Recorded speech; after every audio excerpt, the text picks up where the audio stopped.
Hey, it's Justin Goff. So I am here with Randall Pruitt. Randall's a member of the Copy Accelerator program that Stephen Georgie and I run. He's been a member since what, March, Yeah, April? since you started it, yeah. Yep, right when we launched it. Randall was one of the first guys to sign up. And I wanted to interview him because he's kind of had uh, I don't even know how to describe it, rocket like propulsion over the last 7 or 8 months in terms of his copy, in terms of his freelancing career. So I kind of wanted to dig into what that's been like for him, some big learnings along the way from him, and really just kind of pull all that out of him to share with everybody. So take me back to, let's say, the beginning of this year, the beginning of 2019. What type of projects were you doing copy wise? Who were you working with? What were you charging? Give me kind of an idea of that. Sure, sure. Back at the beginning of this year, primarily I was doing some retainer deals. So that's where the bulk of my work came from. I was charging $5,000 a month for a combination of email writing, some long form stuff, upsell. I mean, really anything they needed, I did. And in some months it was fine. Some months I did way more than I was being paid for. But that's kind of what the trade off with doing a retainer agreement. Obviously, since then things have changed. I still have one retainer agreement. It's doubled though from when I first started working with these guys. Based on, obviously, I think part of it was also because of the quality of the copy and what I've been able to accomplish with those guys. I don't do the emails for them anymore. I just do long form sales letters, VSLs, and upsells. So it's kind of, when I first started writing copy and before I joined the group, I thought I wanted to be an email copywriter. I thought the idea of writing shorter copy would be better for me and a little easier. But once I joined, I kind of started getting more of a feel for the longer stuff. And clearly you can charge more for the longer stuff. And for me and my attention span, I find it's easier for me to work on one big project at a time or several at a time, but bigger projects than just little bite-sized things on a daily basis. If that makes sense. Yeah, it totally makes sense. So, I want to give everybody listening kind of a feel for where you're at now. So you're working with some of the biggest people in the industry. Yeah. You have a control going right now for V-Shred, is that for their testosterone product? Yep. Sure is. Yep. And that one, from last I talked to Nick, is doing like 500 sales a day on average or something like that. Yeah, I don't know. I don't know the specs on that one. The last time I checked, it was like 200, but that's been a while. So they've scaled it for sure.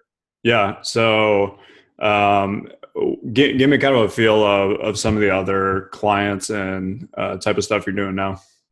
Well, I've done work with Stefan and his group. He's referred me some people. I've done some work with some people over at Agora, Health Sense Media.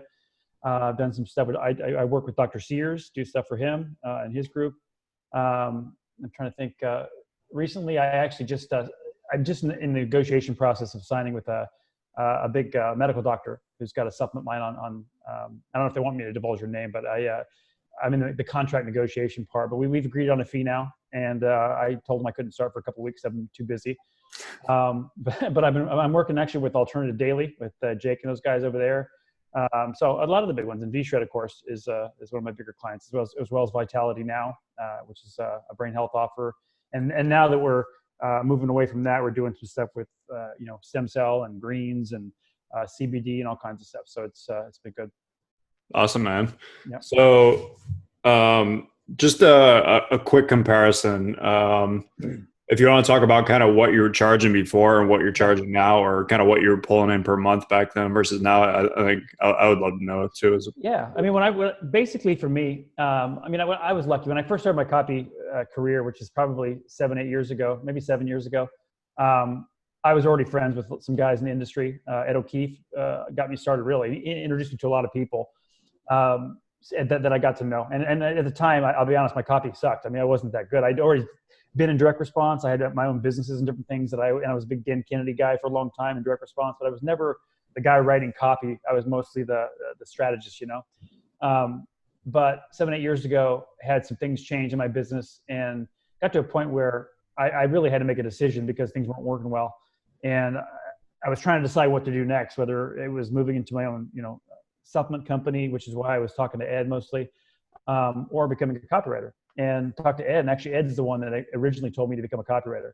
And I'm, eternally grateful to him for that. And also to introduce me to people at the beginning of my career. But even then, I was charging, maybe, gosh, for a video sales letter, maybe $1,000, something long form, which probably at the time, to be honest with you, was probably more than I was worth.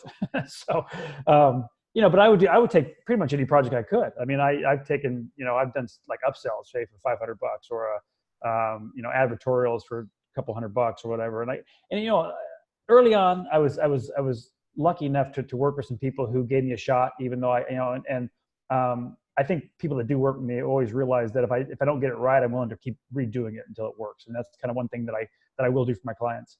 I hate losing, and I hate things not converting. So it's an ego thing, I guess, but at the same time, it also makes. And that's one of the things with Nick and those guys at VShred. My first via sales with those guys, none of them really got to the point where they could scale.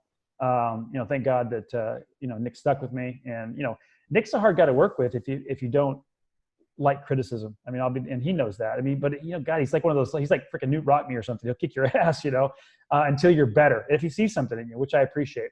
But back then, I would probably fluctuate somewhere between $5,000 and $10,000 a month. But I was hustling. I was working all the time, 7 days a week, just projects here and there, take as much as I could. Now, probably the last month is my best month ever. I actually collected somewhere just shy of $50,000 for the month. So I'm pretty stoked about that. Yeah, you should be. Yeah, so it's funny because my goal was always $50,000 a month in copywriting, and I could see it getting so much better than that now. But I was actually surprised when I looked at my FreshBooks account, and I think I collected like $49,500, which it's pretty close, man. So I'll give myself the $500, I guess. But it's been huge. Like I said, it's being a member here is literally 5 times my income. So it's, I'm definitely a fan. Awesome. So we'll dig into that a little more, but let's go back to kind of, let's say earlier this year. Walk me through kind of a typical day of how much you were writing, who you were writing for, and kind of what you were getting kind of paid from that, that type of project. Well, earlier in the year, like I said, I was doing mostly retainer stuff. So I had a couple of retainer deals going on. I think my total for the retainers was about $15,000 a month, 10 to 15,000. It varied depending on one of the clients was kind of back and forth. But pretty much anything they needed. To be honest with you. So every day I'd wake up and we'd have a conversation via Skype or, and if they needed, and obviously each week we'd talk. And so I'd have an idea of what I was supposed to do. But for one of the clients, I was doing daily emails. Plus 1 or 2 bigger projects per month. The other client, I was doing, email series, autoresponders, sales letters, upsells, you name it. I was doing all of it. And that's also for the other client as well. So, that's my typical day. I've got 2 kids that go to school, and, I get up about 5 o'clock every morning just so I can have some time to myself before I help make lunches and get them off to school and stuff. So, but I would work, and I still do. I work all day. I take breaks here, in between the projects, or if I need a break. And, I work from coffee shops. I don't work from home because I find myself getting distracted. So I go to coffee shops. I've got, where I live in the Central Coast here, it's mom and pop little coffee shop. So I bounce around to like 3 or 4 of my favorites throughout the day. But I'll work usually, right when I drop my son off to school, I'll work for probably until about 2 o'clock. And then I'll break, take a quick bite to eat, and then I'll grab him from school at 3.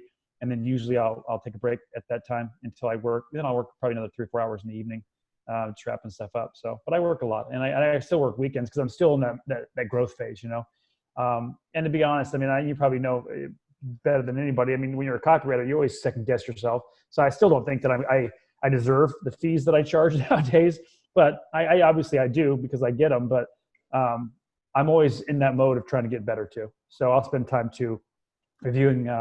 The calls from the week. I'll looking at the swipe files that you guys have provided.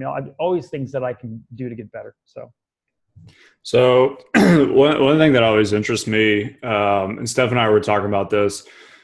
So Copy Accelerator is not cheap by any means. And you were one of the first people to sign up. I'm curious. I think you had more of a relationship with Stefan before you signed up. I know me and you had maybe exchanged a few emails, but nothing really in depth. I'm kind of curious in your mind, what was what was like the big skepticisms, the worries? Obviously, like I said, it's a Yeah. good chunk of money, so I'm Yeah. sure that's part of it. No, I mean, at the time it was a big chunk of money. I mean, almost, a quarter or close to half my income at the time. I mean, depending on the month. So yeah, it was a huge, huge chunk. And at first, of course, you go through all this stuff, but I've been involved in high-end masterminds before.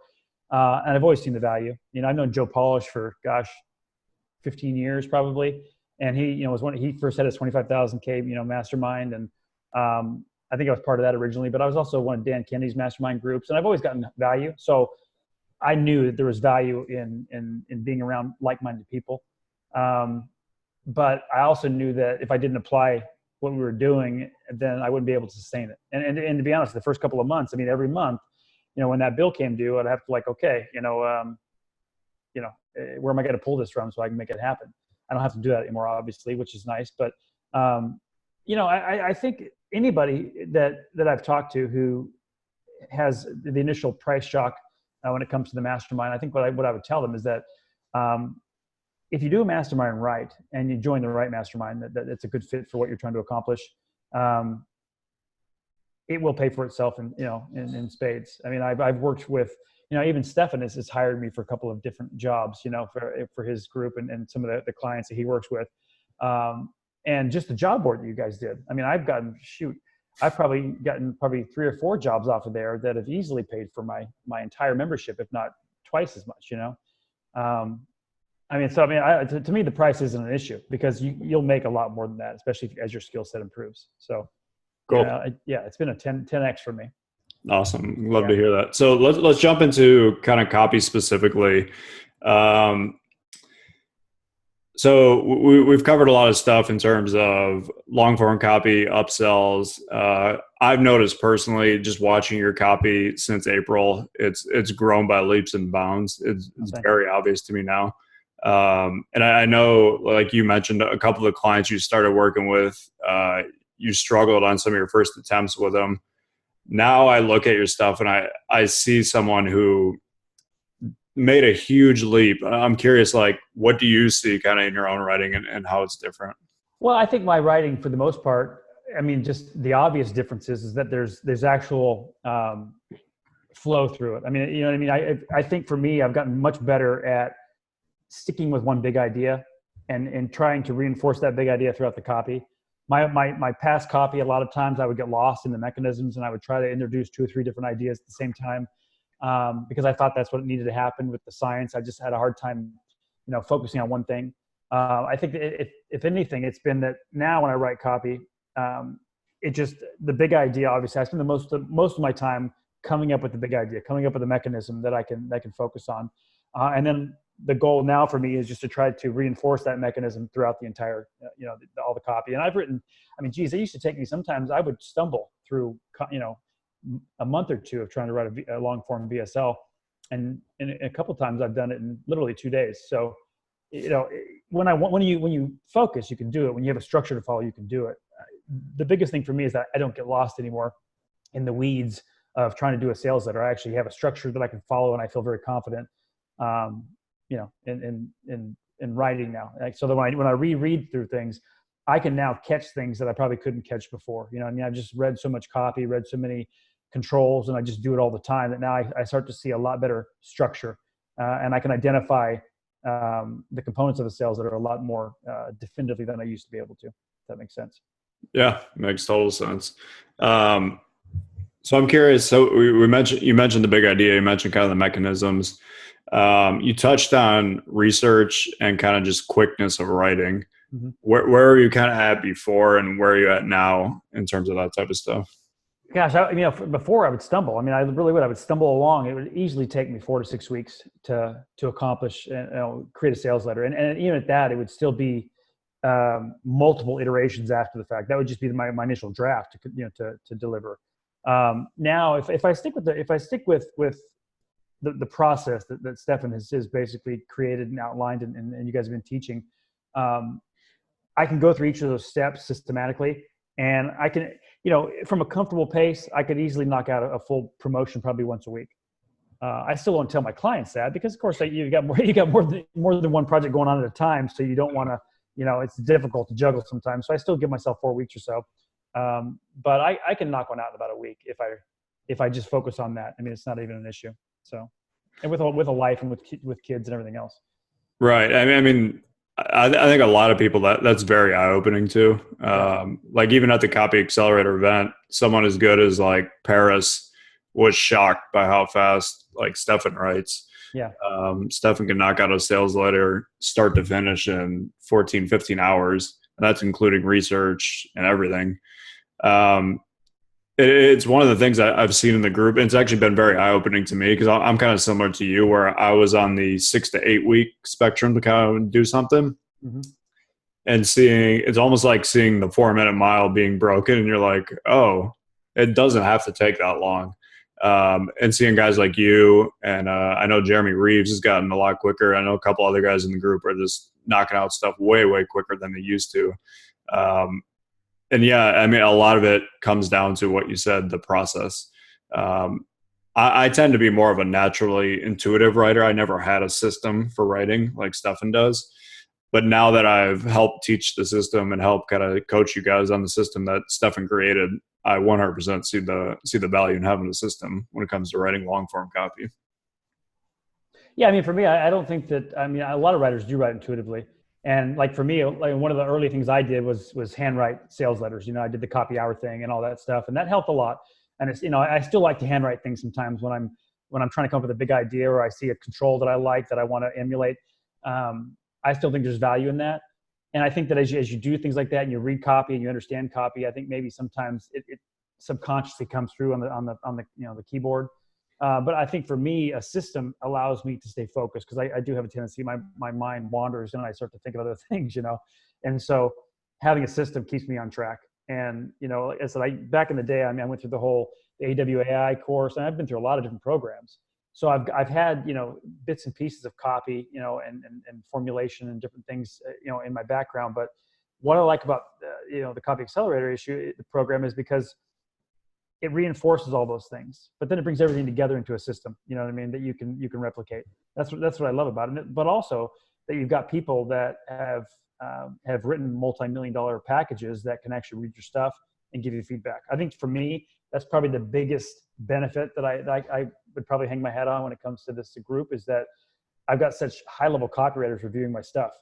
So, before, and I'm sure a lot of writers feel this way, but when you're writing by yourself for clients and you're kind of in this isolated, world, you have no idea if your stuff's any good. And so many times in the lower levels of stuff, a lot of your clients don't even test stuff. It'll be months before they even mail something out, or maybe they don't ever do it at all. And so you don't even know if it was any good, When you work for guys like Nick and those guys, they test stuff fast. And so Nick will, hey, show me the screenshot of my stuff sucking, and losing. So, you can't hide, but it's also, it makes you better too. I agree. I've said this many times. The biggest jump in my copywriting career came when I ponied up a bunch of money to coach under David Deutsch, and he gave me one-on-one feedback on the stuff I was writing. And the biggest eye-opener to me was seeing all the principles that I knew and I thought I was doing, and then him being like, no, you're not doing that. Like, I know I'm supposed to write a lead that grabs you and pulls you in. And I'd be like, yeah, that's what it does. And he's like, no, that's not doing that. And I was like, oh, okay. But to get that second set of eyes from someone who's like on a higher level than you, and then just for them to pick out all your blind spots, because every copywriter's got blind spots. Like you can't, like I have them all the time. I have a bad tendency to bury the best stuff on page 3 in my copy every single time. So do I. And it just takes another fresh set of eyes to be like, yo, why? Big circle around this. Why is this down here on page 3 and not in the lead? Yeah, so I 100% agree on getting the personal feedback. It's one of those things that if you really want to make the big leap, it's kind of got to be there, because you can only learn so much from kind of just like learning the principles in a course or learning them from a book or however you want to learn them. You really do have to get real feedback on kind of what you're doing. Cool. So one thing I want to dive into is every copywriter I know, including myself, tends to struggle with certain things. I'm kind of curious for you, um, over, let's say, the last 5, 6 months, what are some of the bigger things that have been struggles for you? Honestly, my biggest struggle is starting a project. I will procrastinate and procrastinate.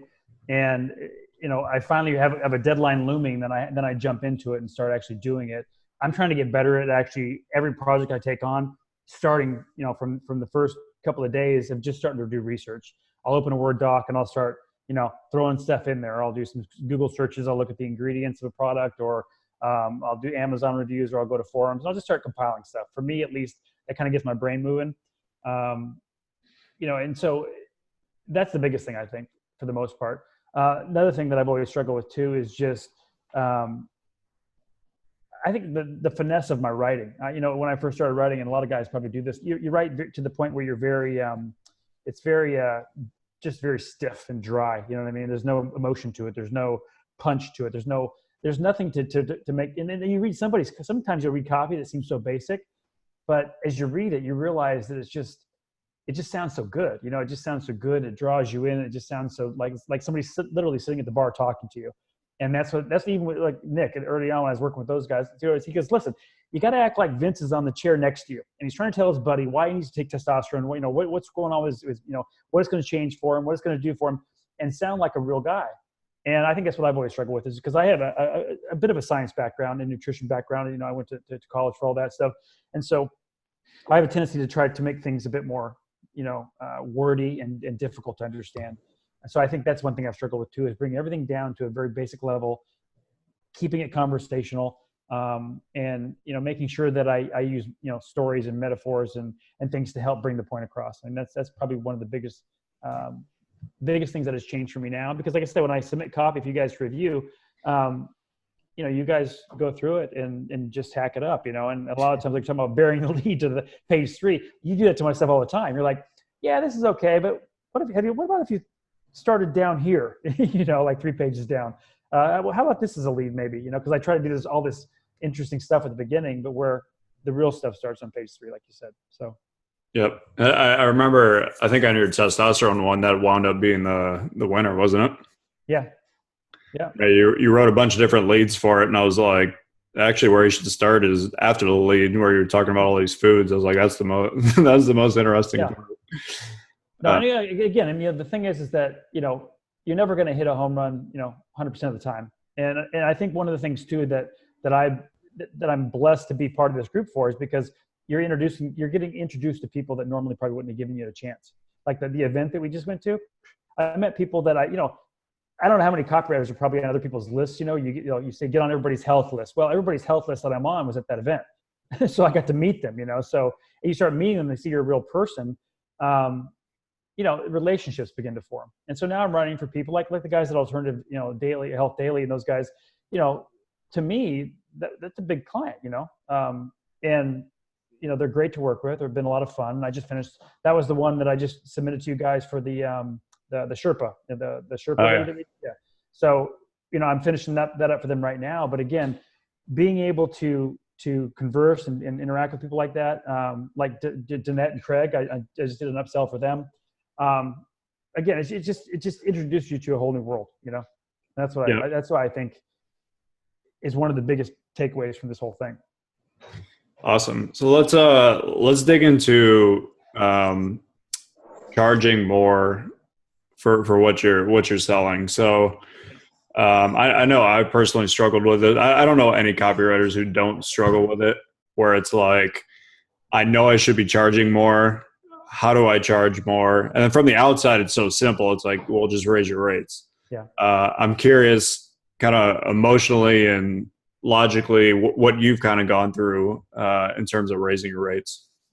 Well, it's funny because lately I've raised them quite a bit over the last probably couple of months. And in fact, it's funny because I one of the jobs through the job board that you guys posted, I sent samples and I quoted a certain fee.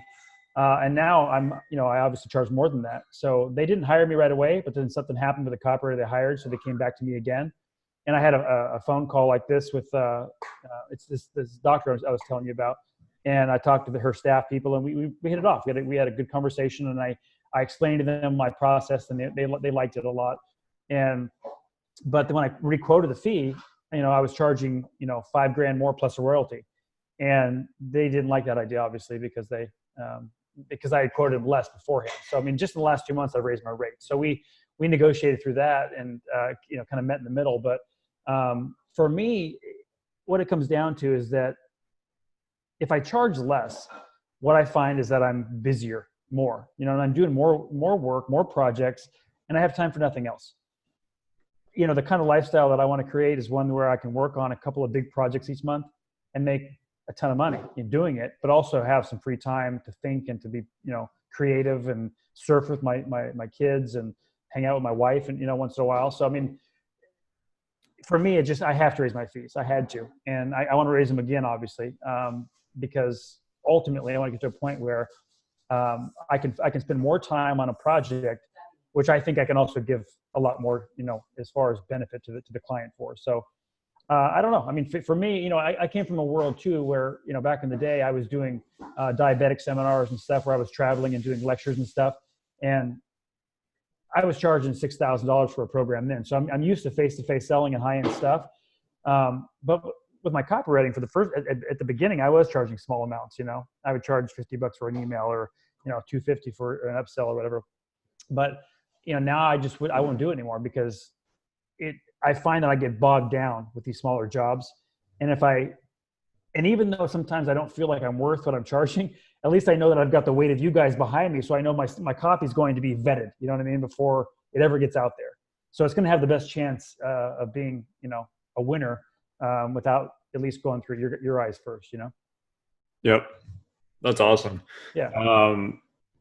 I think the one thing you said that I think would be really helpful for any copywriters listening is knowing, like, once you kind of set your rates, dropping back down below those is usually almost always a bad idea. So it's like, if something else comes up where it's like, oh, hey, we want you to do this for this, learning how to kind of set your own boundaries and just be like, that's fine. Like, if you want to offer that, but that job's not for me. Instead of, you'd be surprised how much, you won't be surprised if you've done this, but clients will push and push and push to try to get you to do stuff for cheaper. Oh yeah. Because most people will just give in and feel bad and feel guilty and just say yes. But if you have kind of real hard lines of what you'll do and what you won't do, it actually makes things a lot easier. One thing you mentioned too, the people that pay more are much better clients. Oh God, man, no doubt. I'll be honest. I don't even like taking the smaller clients anymore because they're much more of a pain in the ass. They really are. The guys that are willing to pay high fees, they understand the game. And the nice thing about it too is that when you work with guys, like Nick or like Jake and those guys, or Josh and these guys from these larger companies, they know what good copy is. So their feedback too is invaluable because they can say, listen, well, this is, let's do this. And their ideas are usually spot on, and it just makes you a better writer, but they're paying you good fees and they understand the value and they don't micromanage you. They let you do your thing, and that makes all, I hate being micromanaged. I really do. I'm not really good in the whole corporate world. And I have a couple of clients that, have like legal teams and, this and that. And it's always such a pain in the ass to go through all those hoops. I like guys that are, a little bit more lax about that, but I guess as you get bigger, you will have people in between to deal with. But yeah, like you said, higher paying clients are usually the easiest. And now for me, I won't take the smaller jobs. I had a guy that just recently who came to me for an advertorial. And in the past, he's one of the guys that was a client of mine years ago when I first started. And, I charge for an advertorial now, just an advertorial, like $1,500. That's kind of my base rate for an advertorial. His budget was $500. And I almost said no, but you know what? He's one of the guys that was with me from the beginning and he hired me to do some stuff. So I went ahead and did it, but it's very rare that I'll actually do that for somebody anymore. Unless I really know them and know their situation. But for the most part, it's my fees are my fees and I won't budge. Yep. It was interesting what you said about, so yeah, we hit on the good clients are better. And so one of the things you touched on was the clients letting you just do your thing Mm-hmm. I'm always shocked when a client goes out of their way to hire a specific copywriter because they love what they've done and they've seen other stuff that person's done. And then they try to micromanage and tell them what to do. Yep. It's shocking. Like, I've seen it with some of the best copywriters in the world. I've heard stories about this from Chris Haddad. I've seen it from Stefan. I've heard it from, I don't know. There's a couple other ones I've heard it from. It's happened to me. Yeah, the fact that like you know what you're doing, they've seen your previous work, and then they're like, don't let you just do your thing. It's like the reason that person put out winners before is because he or she was allowed to just do their thing. That's a huge thing that I think like you said, the bigger companies get it. They just write you the check, maybe give you some notes, and they're like, hey, check in with us if you have any questions, we're here to help, but we're going to let you do your thing. Oh, for sure. I mean, and the thing is, it's not one thing that I've learned is that even if you're just starting out, you're not that great of a copywriter, but you have an insatiable, appetite to learn and to get better and take feedback positively. You can go a long way. Even people that hire you in the past are willing to work with you. Like I said, Nick is a perfect example of a guy who, when I wrote them some VSL, and they like my writing, obviously, but they didn't convert like they needed them to. So, at that point I could have, washed my hands, said, okay, I'm done. I'm not going to try again. But Nick's like, let's fix these, Because the test one was one of the first ones I wrote that didn't convert.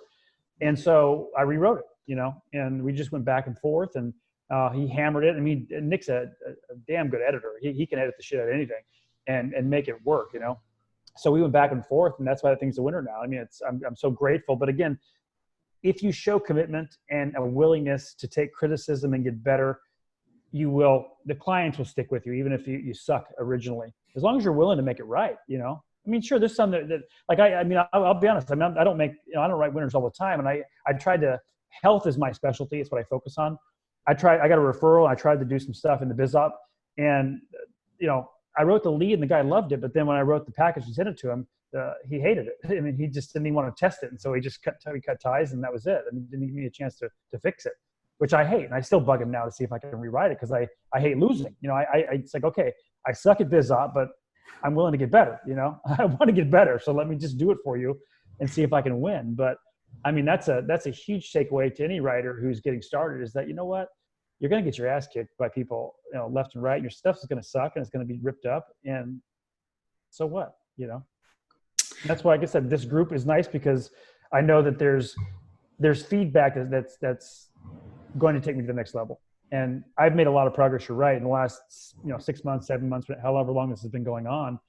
And I wouldn't have been able to do that without this group. Awesome, man. That's great to hear.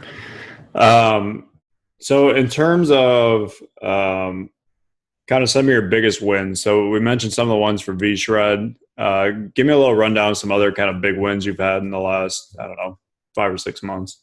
Well, I mean, like I've got clients. I'm trying to think of some of the other bigger ones. Like I said, the stuff I've done for Dr. Sears has consistently been, converting. And a lot of my clients that I've worked with don't give me the specific numbers. Nick and those guys are a little bit more open about that kind of stuff. One of the clients who I've been on retainer for forever, we double my retainer, and I've been writing multiple back-end products for him, brand new sales letters that we're just rolling out now. So I don't know the stats on those, but just in writing the upsells and new leads for his VSL, it's been around for years, has increased conversions. I mean, there's a ton of clients that, just consistent work where people are paying you good fees and coming back again and again and again, So, yep. Yeah. I mean, the goal is to hit consistently. That's all. So one thing I think that you mentioned that stands out to me that I think would be helpful for other freelancers, you seem to be going on a model where you have some clients on retainer that's just your consistent income that's coming in every month. Then you have other clients that you're doing kind of bigger one-time packages or something plus royalties. Is that kind of how you modeled it? Well, it's worked out that way now. Yeah. But I think as I get better, I think what I'm starting to look for now is more of the strategic partnerships down the road where I can actually get a piece of the action moving forward. And so that's kind of what I'm moving towards. The retainer deals are okay. I don't mind them. I've only got one left, but I've been with them for a while. But at some point, I think with retainers, there's like, you run out of stuff to do, and you can only do so many things. And so if you're on a monthly retainer and you're not tied to performance and stuff, it just seems like eventually the client just doesn't have any more work for you to do. And I ran into that a lot, where I had guys put me on retainer and had all these lofty ideas, but then I was cranking out copy every month to cover the retainer and make sure that I was doing enough. And all that stuff was just stacking up, and they weren't using it, So at some point they're like, oh shit, I'm paying, 10 grand a month. I got to stop paying because I'm not using this stuff. I'm just losing money. So I don't know. I mean, for me, I love retainers early on because they are consistent, and you can kind of breathe a little bit of a sigh of relief. But I think as you get better, the goal, and you start to get referrals and you've got other projects in the pipeline, I think it's nice to just work on bigger projects. That's kind of how I'm moving towards anyway. Gotcha. So let's say somebody's watching this who is a kind of newer copywriter. They've been in the game, I don't know, a year or two, or they're just getting started, like literally brand new. Based on your kind of experience over the last, I don't know, 7-8 years as a copywriter, what would be, I have specific recommendations that I give. I'm just kind of curious to hear what your recommendations are to someone who's starting out. Well, I mean, write as much as you can. I mean, that's what I would do. I would try to take on as many jobs as possible, and just get used to writing copy, get used to getting it, meeting deadlines, getting projects done, and put your stuff out there for people to review, to test, to see how good you are. Because, I mean, I don't care what anybody says about your writing. If it doesn't lead to sales, you're not going to ever make it, as a copywriter. So my suggestion would be to find a company that you like, whatever niche it is, or and write something for them, send it in, let them try it for free, kind of thing, just to get your foot in the door. And if you can get on retainer with a company that is in the in the niche that you want to be in or write for, get on retainer. So that way you've got income coming in and you can focus on getting better. Because when you're jumping around from job to job and you're not staying focused, and then you're working a full-time job somewhere else, I think that stress and that bouncing around tends to keep you from getting where you need to go. So if you can get on retainer with a couple of people where you can do this full time as quickly as possible, you can make pretty rapid progress. Yep. And that's what I would tell them. So one thing I want to hit on. So you mentioned that the Copy Accelerator event, you walked away with a bunch of new contacts, a bunch of new gigs for writing pieces for companies. This is something I've talked about, I don't know, numerous times in my emails and stuff, that the best way to get new jobs as a copywriter is at live events. I've never seen anything beat it, especially if you're not known. I mean, if you're really well known, you're going to get jobs anyway. But if you're not known, meeting people in person, whether that's sitting next to them at lunch, sitting them at the event, having a drink with them at the bar, completely changes the relationship. Like, that's completely different than you cold emailing them out of the blue and trying to get a gig with them. Yep. So I'm kind of curious, how many, you said you mentioned you walked away with a couple of gigs. So what was that, like 2, 3, like? Gosh, let me think here. 1, 2, 3, I think 5. Wow. 5 projects. Yeah. Wow. I mean, and just being there already is, I already made probably close to 50 grand just off the contacts from the event. So it was worth going. Yeah, very much. Yeah. I mean, like I said, I tell that to everybody. Really what you're doing is you're buying access. So if you came to like one of the Copy Accelerator events, or you went to Copy Chief Live, or you went to TNC or whatever event, you're spending, let's say, $1,500, $2,000, and then which is a decent chunk of money when you're new. I mean, it's a decent chunk of money, but the access you get, you should walk out of there with at least one gig. If you don't walk out of there with at least one gig, you're not trying hard enough. Because they should be kind of falling into your lap if you're talking to people and asking them questions, and just kind of, I mean, if you stand in the corner the entire time, which as an introvert myself, I understand. But yeah, like people, I mean, it's the number one problem for copywriters is freelancers. It's how do I get clients? One way is obviously you write winners and then people come to you. Yeah. The other way is you start meeting people at live events. To me, those are, I mean, the two easiest. And when you don't really have the experience yet, or you don't really have the connections yet, meeting someone at a live event to me is the way to go. Oh, for sure. I mean, it's funny because the event I went to, Stefan had in Vegas last year. That's when I met Nick and Vince. So that relationship, and I met a couple other people there that, but that I left. It probably took a couple of weeks before we reconnected, but that's when I met those guys and started writing for V-Shred. So, and this time around, obviously I left with multiple deals and hopefully they all work out and turn out to be, deal after deal after deal if I can deliver. So there's no doubt about it. I mean, being involved in something like this where you're, rubbing elbows with all the people that I want to write for were in that room, everybody. And so, and if they weren't in that room, somebody they know was in that room, you know what I mean? So no brainer. Right. So you went from, you said kind of earlier this year, you were somewhere around 10 to 15K a month or 10 to 20K a month usually. You just had your biggest month, 50K. What's kind of the goal over the next, let's say 3 to 6 months for you? Yeah. I would like to have, obviously I'd like to consistently hit 50 plus a month.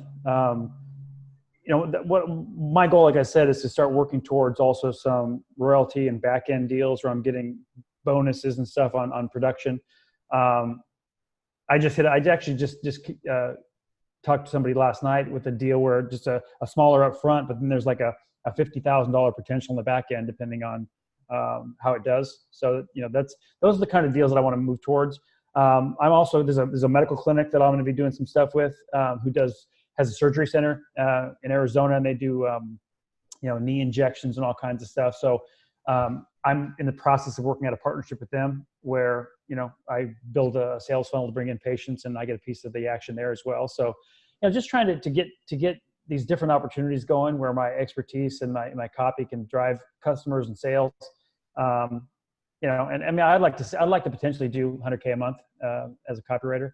And then from there, hopefully even more if I have my own products eventually or my own, a piece of the action of some other company. So, again, being a part of this group, I realized that back in the day, everybody that teaches copywriting always says 10K a month, 10K a month. That's what everybody aspires to, right?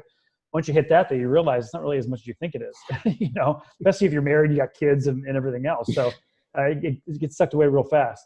So for me, again, the short-term goals would be to consistently hit 50K a month, like month in, month out. That'd be like my new baseline. And then from there, just 100K and then more. So.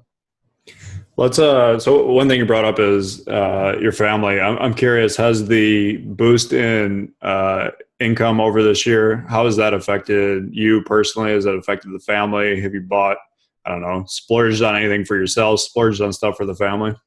No, I haven't really splurged per se, but it's done a lot for my family, no doubt about it. My wife is certainly a lot more chill and relaxed about things, We're able to, we've got a lot more flexibility in what we can do and where we can go, I think I mentioned in the group, one of the goals we have is that the end of next year is to head to Europe for a year and just live in Europe for a year, bouncing around, let the kids, experience different countries for a year. But again, I wouldn't think of doing that if I didn't have an opportunity to start building up a base of clients and a reputation here before I go, so that I can be, people know who I am, and hopefully I can continue to make the kind of money I'm making now over there. And then when we come back, we'll settle and we'll probably buy a house and somewhere here along the beach and all those good things. So it's been a life-changing thing. It really has. So. Awesome, man. I love hearing that. Yeah. All right. So we're going to wrap up here. Last question. So let's say somebody watched this and they were kind of on the fence about joining the Copy Accelerator group. What's kind of your thoughts and what you would tell them?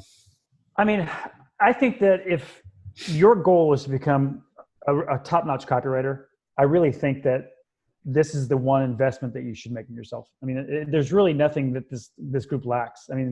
There's a fundamental system that you can use to write copy that's been proven, that's generated, hundreds of millions of dollars worth of copy.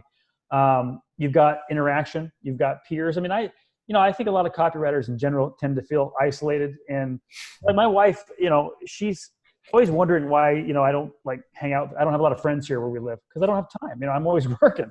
But I've got a lot of friends, you know, through the group and guys that I meet and I hang out with when I see them at the events and stuff. We hang out and have a great time. And I think that's why this group delivers that too. It gives you that sense of belonging to something where you've got friends. I mean, we might not see each other, even talk to each other, except for once or twice a year. But when we see each other, it's like, you know, you saw them yesterday and you hang out, you know? So this group and this entire process it kind of covers all the bases, and they put you in a position of winning, because number one, if you're paying the money, you know, then you're going to have to figure out a way to justify that. Maybe to yourself, maybe to your significant other, or whatever, but you're going to have to justify it somehow. And the only way you can do that is by making more money by being part of it. So that's one factor. And of course, you're going to have the feedback, and you're going to have the consistent calls and being able to put stuff in front of people to rip apart and so you can put it back together. You know, again, it's a complete package. And I've done a lot of things, man, up to this time. I've actually done other, you know, trainings and the mentorships that have been fantastic. I mean, those guys were great too, but this thing just has more. And, you know, maybe theirs wasn't built with this kind of long-term strategy in mind, because it usually is like an 8 or 12-week thing. But this really does have the potential to take somebody, even if you're a beginner, up to world-class status in a very short period of time. So awesome, man. I love hearing that. Yeah, good, man. I'm really grateful to you guys. Awesome. Yeah, I mean, it's been incredibly rewarding to see your progress. Steph and I have talked about it numerous times, just between the two of us, that seeing someone go from where you were before to establishing yourself as a top flight copywriter now it's pretty amazing to see, and it's incredibly like gratifying and satisfying for both of us. So super proud of you. That's why I brought you on to be the first interview, because you've had a hell of a year, man. No, I did. I love it, man. Like I said, I just want to keep having, you know, better years and better years. And it's one of those things where I was talking to my wife the other day, who was asking me about this, and I don't think I'd ever told her how much this mastermind cost. but when I told her, she was shocked. I said, well, hey, hold on. Look what we've done. Look what it's made us. I mean, and she agreed. But I also said, you know what? This is one of those things where I know that when you guys first started this whole thing, it was supposed to be a year-long mentorship. But I really don't see the value in stopping. I mean, I don't see why it would ever stop. You know what I mean? To me, it's something you'd want to be in. If you're an active copywriter, you want to be part of this group for as long as you can, you know, because I just think there's so much value, you know, even no matter what level you're at. So yep, I plan on being part of it for as long as you guys have it. Awesome, man. Yeah. All right. So if anybody's watching this and let's say maybe they want to get a hold of you, what would be the best way for someone to do that? They can email me. I mean, the easiest email to remember, which that's another thing too, is I had this whole idea of building a website around my name, randallpruitt.com. And if you go there, there's nothing there. It's a WordPress site, because I haven't had a need to do it. But I do have an email address. It's just my name, randall@randallpruitt.com. And I mean, yeah, that's the easiest way probably. Cool, man.